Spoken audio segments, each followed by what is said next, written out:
તો સાંભળ જેસલ, ઓ કચ્છના ગાદીપતિ તારા મોટા ભાઈ તરીકે નહીં, પણ આ કચ્છના ભોપાલ ગાદીપતિ તરીકે ચાંદાજી રાવ તરીકે હું તને કહું છું, આજથી મારી હદ છોડી કચ્છની ધરા છોડી જા, તું હદપાર થઈ શકે. મોટા ભાઈ, મારી ભાભી સાહેબના કહેવાથી મને હદપારની સીધા કર્યા. જાણું છું, પરંતુ મોટા ભાઈ, તમારી સવાઈમાં જસલની સવાઈ. જાણું છું જેસલ, તમારી બુરાઈમાં આ જસલની બુરાઈ. જાણું છું જેસલ. મોટા ભાઈ, તમારી કચ્છની પ્રજા તમને ખમા ખમા કરી છે. એક વખતના રાજલા ધાન ન જતાવું તો હું કચ્છની ધરાનો તો શું જેસલ મારી સામે પ્રતિજ્ઞા લઈને વોડ બાંધીને જાય છે? મોટા ભાઈ, જા સાલીઓ જા, હદપાર. જેસલની જુવાની તરીકેની જિંદગી અહીં પૂરી થાય.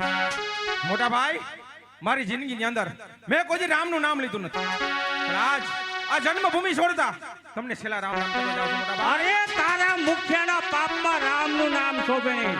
જા ચાલ્યો જા, મારી ધરા છોડીને ચાલ્યો જા. ઓય છેલ્લા છેલ્લા રામ રામ.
પછી ઊભું નો રહેવાય, વયું જવાય,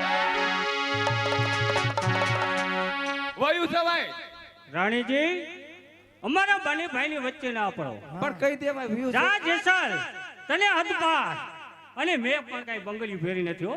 એમ મોટા ભાઈ, તમારી કસરીની અંદરથી છૂટા થયો જસલ આજ કચ્છની મોટા ભાઈ, કચ્છની પ્રજા તમને ખમા ખમા કરી છે.